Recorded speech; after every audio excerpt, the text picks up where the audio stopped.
গ্রামের বাড়িতে এসে যে আমি কত বড় ভুল করেছি এটা শুধুমাত্র আমিই জানি। আর হ্যাঁ, আমার চাইতেও বেশি জানে আমার আশেপাশের লোকজন, আমার আত্মীয় স্বজন, আমার শুভাকাঙ্ক্ষীরা। এরা তো ধরে বসেই নিয়েছে আমি অনেক বড় ভুল করেছি।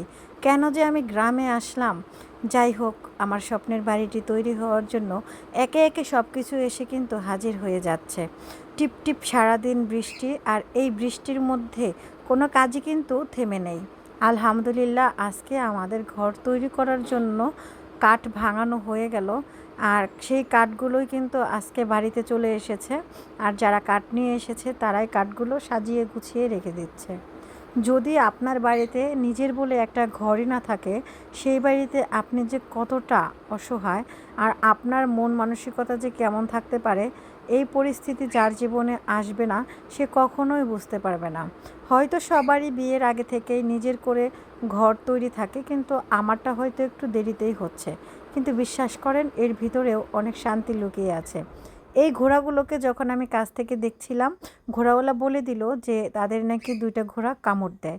আর আশ্চর্যজনক ব্যাপার, ওই পাশে যে ঘোড়াটা দেখতে পাচ্ছেন, ওই ঘোড়া নাকি বেশি কামড় দেয়।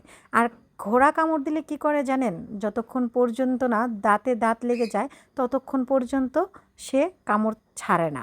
আর এই যে এখানে যে ভাইয়াদের দেখতে পাচ্ছেন, ওই পাশে সাদা গেঞ্জিওয়ালা ভাইয়াটাকে নাকি ঘোড়ায় মুখের মধ্যে কামড় দিয়েছিল।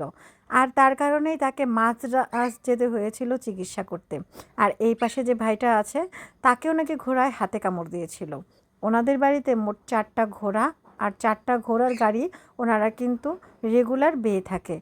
বিভিন্ন ধরনের পণ্য এবং বিভিন্ন ধরনের জিনিসপত্র এরা ঘোড়া দিয়ে আনা নেয়া করে। আমাদের এলাকার মতো আপনাদের কার কার এলাকায় এখনও ঘোড়ার গাড়ির প্রচলিত আছে, অবশ্যই কমেন্ট করে জানাবেন। আর এই যে এখানে যে ঘোড়াটা দেখছেন, এটা নাকি সবচাইতে দুষ্টু ঘোড়া। তাই আমাকে বলেই দেওয়া হয়েছে ভুল করেও আমি যেন এই ঘোড়াটার সামনে না যাই।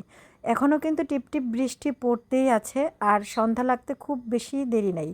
এই যে পাশেই আমার ঘর তৈরির জন্য ইটগুলোকেও রেখে দেওয়া হয়েছে।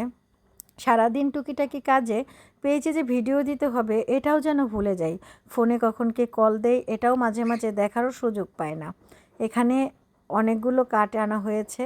আর সবচাইতে আনন্দের ব্যাপার কি জানেন? এই কাঠগুলোর যে গাছ ছিল, ওইগুলো কিন্তু আমাদের বাগানের আমার বড় ভাই নিজে হাতে গাছগুলো রোপণ করেছিল।